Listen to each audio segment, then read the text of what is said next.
Eh, pandangan Bang Boy lah untuk Kerinci ke depannya, seperti apa sih politik yang ada di Kabupaten Kerinci sana? Ya, namanya politik tentu saat ini sistem demokrasi kita yang sedang dibangun saat ini tentu, apalagi sekarang kita yang sudah hampir masuk ke tahapan pesta demokrasi. Ya, betul. Dan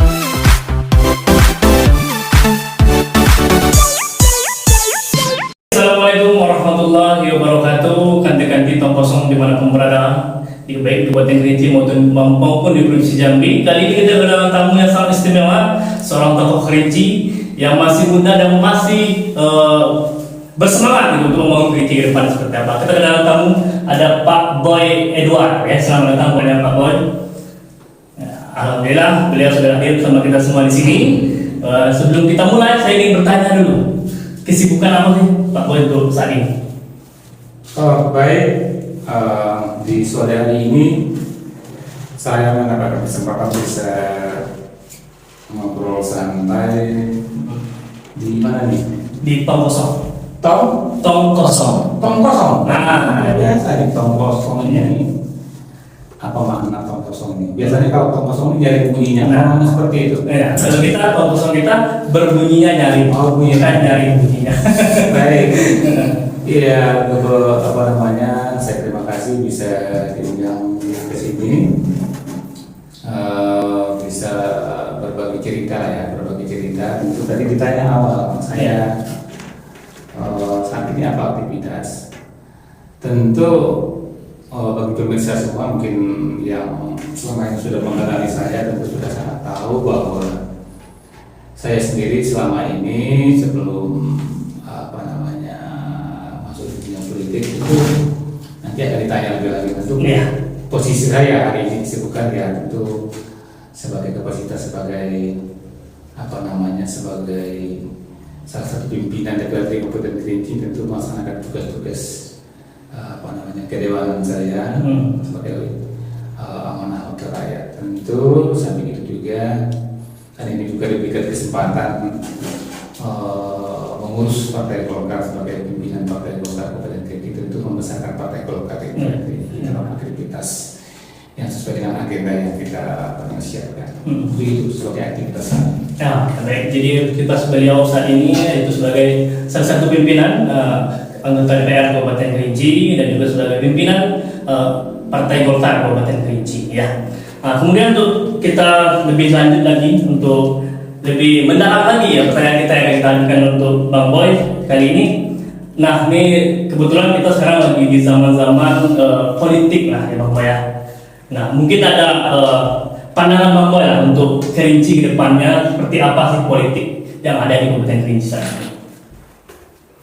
Ya, namanya politik tentu saat ini sistem demokrasi kita yang sedang dibangun saat ini tentu, apalagi sekarang kita yang sudah hampir masuk ke tahapan pesta demokrasi. Ya, betul. Tentu menyongsong 2024 ini tahapan-tahapan sudah dimulai, baik itu dari persiapan internal partai politik masing-masing maupun dari katakanlah persiapan dari lembaga penyelenggara itu sendiri. KPU Panwaslu tentu sudah menyusun beberapa agenda penting, maka menyongsong pilkada yang terdekat adalah pemilu ya. Pemilu terdekat ini adalah di tahun 2024 adalah pemilu tentang presiden, pemilihan presiden dan pemilu tentang legislatif, baik level daerah, kabupaten, kota, provinsi dan DPR pusat, tentu itu. Nah, dalam konteks menyongsong pesta demokrasi ini tentu harapan partai, terutama Partai Golkar berharap kita punya agenda yang sudah ditetapkan oleh DPP Partai Golkar, Pak Erlangga Hartarto, yang sebagaimana kita ketahui sudah menjadikan amanah di Munas persiapan untuk beliau ikut pertarungan untuk presiden dan tahun 2024. Tentu agenda-agenda partai politik di daerah untuk menyesuaikan dengan target-target yang ada di pusat. Tentu kita optimis, terutama di Partai Golkar, tahu untuk Partai Golkar pasti partai yang sudah hidupnya dalam beberapa generasi yang sampai saat ini masih eksis. Tentu kami merasa bangga dan merasa menaruh harapan besar dan punya keyakinan Partai Golkar tentu mempunyai target yang selama ini mungkin 3 besar selalu ada kita dalam koordinasi. Dan terakhir kita menang pileg maupun itu sudah hampir 20 tahunan kita menang, itu terakhir 2024 sebagai pemenang peserta pemilu. Nah tentu keyakinan dengan kekompakan tim, dengan konsolidasi tim, dengan katakanlah dengan kekompakan partai struktur yang ada, tentu sampai ke daerah nanti itu sudah diberikan target untuk menang. Nah menang di daerah itu kita punya keyakinan karena adanya kekompakan tadi. Di samping itu juga kita menggali potensi-potensi daripada katakanlah di level daerah, wakil-wakil yang akan kita munculkan nanti tentu orang-orang yang kita anggap punya potensi dalam berbagai hal, baik potensi dari segi katakanlah ketokohannya, dari segi katakanlah kesiapan yang lain, mungkin wawasannya itu sangat kita perhitungkan. Tentu dalam hal ini kita punya keyakinan membaca peta politik ke depan ini, Partai Golkar akan mendapatkan bonus siklus evolusi. Evolusi itu misalnya teori evolusi itu karena Partai Golkar sudah 20 tahunan tidak memenangkan juara satu, tentu ada siklus yang era 20 tahunan mungkin akan muncul di Partai Golkar di tahun 2020 ini, akan menjadi sebagai katakanlah kandidat untuk pemenang. Itu harapan kita semua di pusat daerah. Iya, semoga Partai Golkar mendapatkan hasil yang sangat maksimal untuk di tahun 2024 mendatang. Nah ini kan kita lihat nih, masyarakat ini sudah melihat Bang Bos seperti apa gitu kan. Beliau juga sudah bertebaran di mana-mana gitu kan. Tapi terlihat di sana apakah Bang Boy betul ingin maju sebagai seorang calon Bupati Kerinci itu di sana, ataukah tidak ingin naik ke provinsi mungkin atau bagaimana? Baik. Terima kasih. Apa yang saya perbuat selama ini mungkin dibaca orang tentu pasti politik. Iya betul. Tapi setidak-tidaknya kehadiran saya baik dalam bentuk beliau maupun dalam bentuk aktualisasi diri ke masyarakat. Selama ini saya sudah mencoba berbuat yang terbaik baik dari sektor kapasitas saya sebagai wakil rakyat, juga sebagai bentuk perhatian saya kepada kegiatan-kegiatan sosial, kegiatan pemuda, kegiatan keagamaan, kepedulian. Tentu selama ini sudah saya, bukan ujuk-ujuknya saya berbuat saat ini, tentu dengan harapan untuk hanya muncul mendadak saya ingin katakanlah ke depan mau kemana. Tentu silakanlah masyarakat itu untuk menilai, tapi yang jelas saya hadir itu tentu panggilan hati saya sudah selama ini sudah saya di swasta pun saya selama ini juga apa yang bisa saya berbuat, saya juga sudah lakukan hal-hal yang terbaik untuk daerah. Tentu dalam konteks ini seperti sampaikan tadi ada baliho mungkin untuk kepala daerah. Tentu semua partai politik punya tujuan yang sama, ingin memenangkan kontestasi pemilu, baik itu pilkada maupun pemilu legislatif. Nah tentu harapan kita, tantangan kita ke depan ini yang nampak di depan mata, tentu pemilunya pemilu legislatif. Iya, karena kita diamanahkan oleh pusat itu untuk memenangkan partai dulu. Ya artinya memenangkan partai dulu, bisa saya ikut di provinsi, bisa saya ikut di pusat, bisa saya ikut di daerah. Tentu saya melihat dengan tanggung jawab saya sebagai ketua partai politik di daerah, tentu saya harus memenangkan gerbong partai politik di daerah, karena itu tanggung jawab utama saya. Bisa saja saya memenangkan provinsi, bisa saja saya bertarung di pusat. Tentu saya hanya melihat dulu tanggung jawab saya yang terdekat itu di daerah. Di daerah tentu nanti karena waktunya juga berbeda dengan pemilu kepala daerah, dengan bupati yang berbeda waktunya. Tentu tolak ukurnya apabila kita sudah memenangkan kontestasi pemilu, ya kan? Kata orang itu kalau perahunya sudah bagus, perahunya sudah lengkap penghuninya, tentu dengan sendirinya mau berlayar kemana tentu tidak akan kerepotan. Kita sudah punya partai sendiri. Nah tentu kita punya punya harapan yang sangat besar karena sudah diberikan amanah untuk itu. Tentu harapan kita memenangkan pemilu legislatif dulu. Nah dalam konteks tadi disampaikan bagaimana ke depan untuk bupati kepala daerah.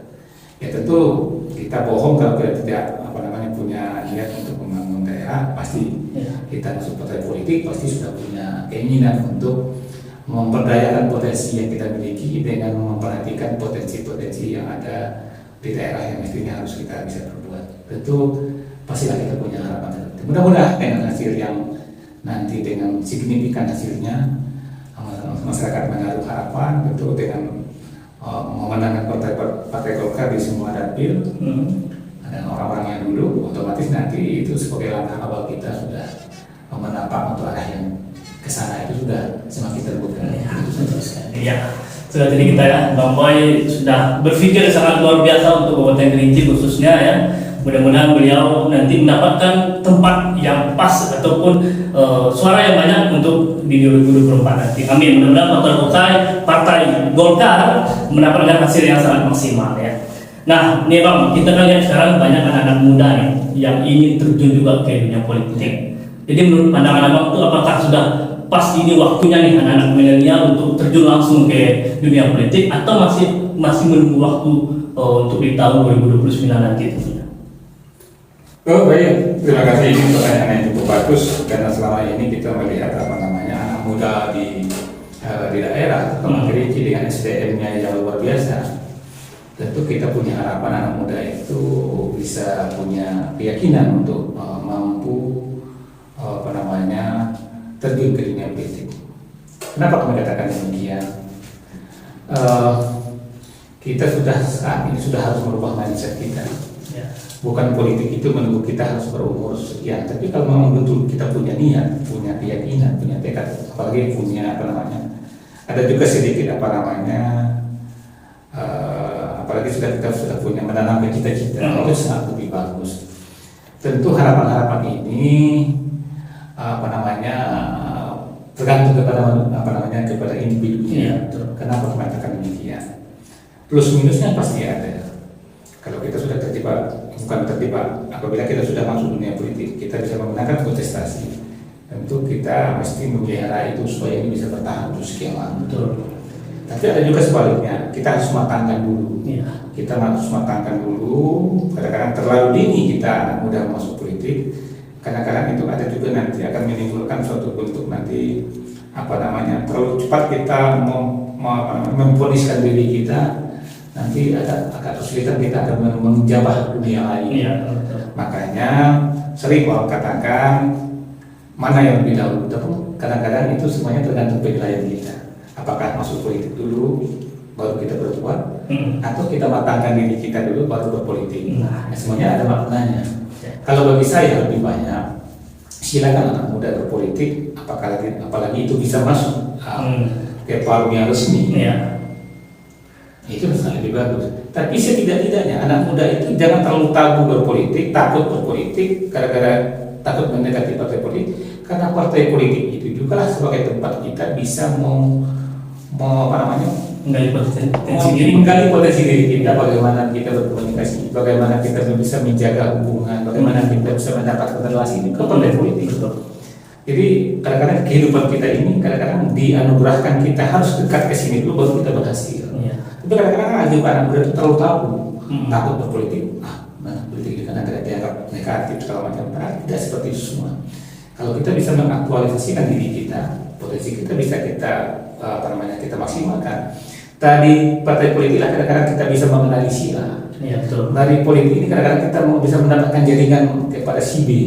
Tentu itu akan menjadikan kehidupan kita lebih maju. Tapi setidak-tidaknya harapan saya kepada anak muda, tentu saya berharap anak muda itu bisa setidak-tidaknya ada umur yang dianggap nanti betul-betul sudah memberikan suatu bentuk keyakinan kita. Apakah kalau memang kita nanti mau berwira swasta, ya saya rasa juga tidak ada salahnya itu kita matangkan dulu. Ada istilah orang sebagian mengatakan bahwa matangkan dulu ekonomi kita, baru kita bisa berbuat jauh lebih baik daripada kita langsung terjun ke politik. Di saat seperti itu di saat yang bersamaan kita harus semuanya dihadapkan ke dalam waktu yang bersamaan. Tapi kalau ke ekonomi kita sudah matang, sudah sedikit jauh lebih bagus, artinya kita mengaktualisasikan diri kita itu tidak terjerat dalam katakanlah pemikiran-pemikiran yang sangat pragmatis. Misalnya pemenuhan kebutuhan kita sosial, kebutuhan personal individu keluarga itu tidak terlalu menjadikan ikatan membuat kita terbelenggu. Tapi kalau ekonomi kita sudah matang, artinya itu pemikiran kita itu lebih sangat realistis memandang sesuatu dengan kita bisa menyampaikan ide dan gagasan.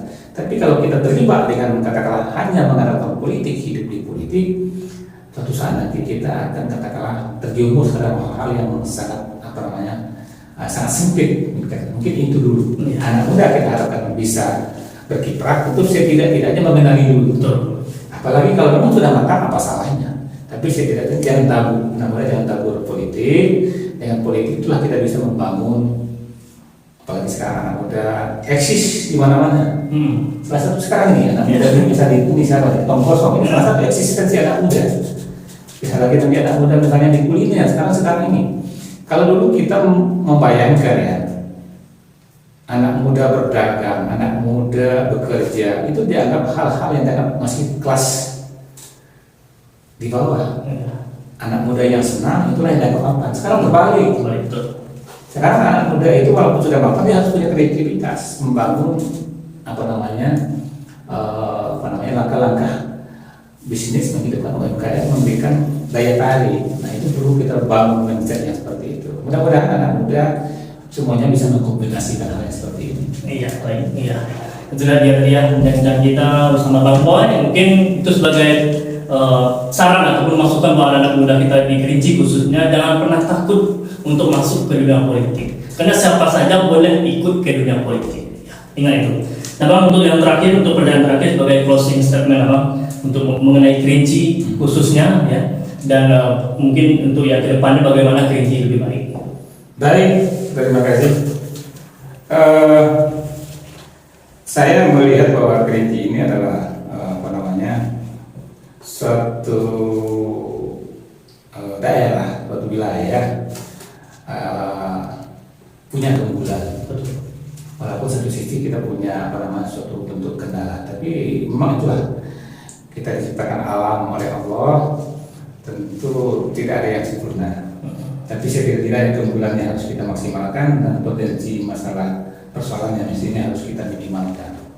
Nah, potensi Kerinci kalau saya melihat karena pengalaman saya, background saya di swasta, tentu saya melihat selama ini membangun Kerinci itu tentu tidak mungkin kita berpikir dengan skala prioritas yang muluk-muluk. Tentu harus kita sesuaikan dengan potensi daerah kita. Kita tidak mesti harus berpikir membuat jalan tol atau mungkin jalan kereta api. Rasanya itu hal yang sangat terlalu jauh kita berpikir. Kita cukup mungkin dengan potensi kita Kerinci, bagaimana mungkin kita punya bandara, kita maksimalkan saja itu. Mungkin nanti kapasitas bandaranya bisa didarati oleh pesawat yang lebih besar, dan jalur penerbangannya bisa diperluas, bisa masuk mungkin penerbangan ke Jakarta. Kita sudah punya potensi itu. Kenapa kami katakan ini? Ya? Karena kita Kerinci ini punya sektor pariwisata yang unggulannya yang luar biasa. Ya. Kerinci kata orang adalah diistilahkan entah dari mana, tapi setidak-tidaknya bisa diartikan demikian. Kerinci adalah sebuah rumah surga yang tercipta bumi, memang ada di Kerinci. Kenapa mengatakan demikian? Kerinci punya air panas. Itu sektor pariwisata yang tidak ditutup kita akan besar. Tinggal berkata saja. Kita tidak perlu buat pariwisata yang pakai modal besar yang harus disetting dengan berbagai investasi. Kita cukup memoles saja. Kita punya Gunung Kerinci, kita punya Gunung Tujuh yang gunung yang tertinggi di kawasan mungkin di Asia Tenggara ya.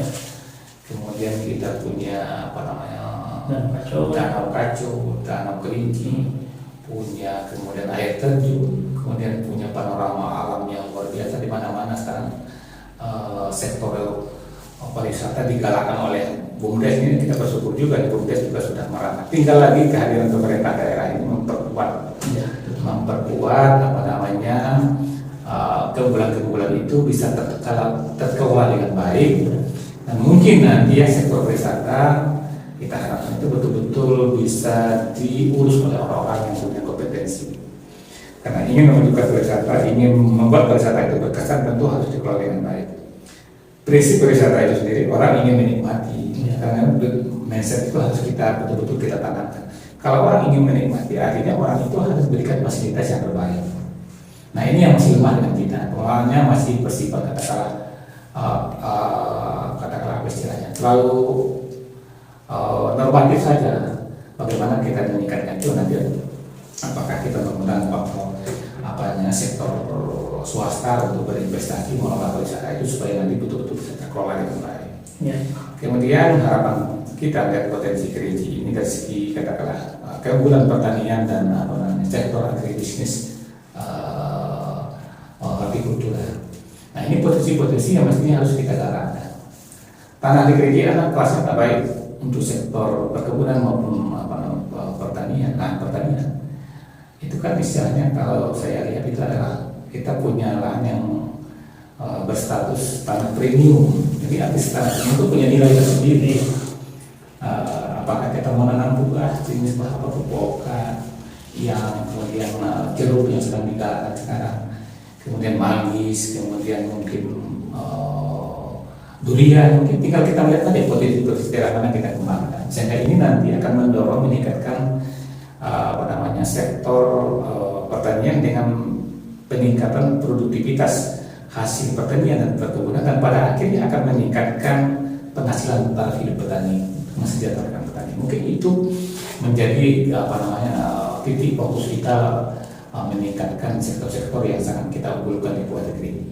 Kalau sektor perhubungan sudah disebutkan, ada penerbangan yang sudah laksanakan. Tinggal lagi kita mungkin transportasi daratnya, jalan nasional kita minta terus diupayakan bisa dinikmati masyarakat dengan lancar. Nah, mungkin kalau itu sudah unggul kita, mungkin rasanya tidak bermimpilah kita untuk bisa nanti beberapa tahun ke depan kita bisa mendapatkan orang-orang yang penikmat pariwisata alam itu akan terbang ke Kerinci, misalnya di hari libur hari Jumat sore mereka terbang ke Kerinci, hari Minggu mereka akan kembali ke Jakarta dengan penerbangan yang cukup menjanjikan yang sudah sangat lancar. Nah itu akan membantu daerah, akan semua sektor akan terdongkrak, akan naik. Nah itulah mungkin yang menjadi pembicaraan kami, bagaimana Kerinci ditata ke depan. Kalau SDM kita itu kita tidak perlu pusing. Kenapa? Di kabupaten ini ada keunikan. Keunikannya apa? Keunikannya yang baik. Semangat masyarakatnya, orang tuanya, anaknya untuk menuntut ilmu itu sudah tertanam. Hampir mungkin bisa kita lihat dari level strata petani biasa, buruh biasa, sudah punya anaknya sudah sarjana, ingin menyekolahkan anaknya sampai sarjana. Di daerah itu masih sulit kita temukan. Artinya apa? Pemerintah daerah tidak terlalu sulit untuk membiayai. Kalaupun ada yang didorong oleh pemerintah untuk dibiayai, yang dibantu, mungkin yang punya kapasitas, mungkin dia harus mendapatkan ilmu di bidang-bidang yang mungkin dibutuhkan daerah, mungkin harus campur tangan daerah. Tapi ya sifatnya pendidikan umum, hampir semuanya sudah tertanam lah. Orang tua mendidik anaknya, sehingga kalau di Kerinci istilahnya asal mau pemerintah, kalau dia pegawai, asal mau pemerintah memberikan izin dia untuk melanjutkan studinya, artinya cukup dia membayar sendiri.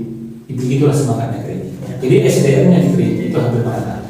Ini tidak saja di Kerinci, SDM-nya untuk manusia di Kerinci ini sudah merambah kemana-mana, dosen, profesor, ada yang di katakanlah ada yang di angkatan, ada yang dokter, segala macam sudah di mana-mana, sudah ada.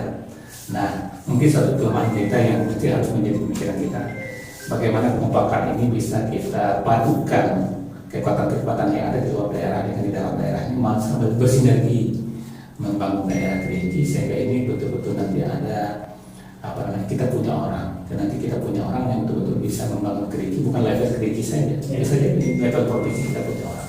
Nah, kekompakan yang seperti ini harus kita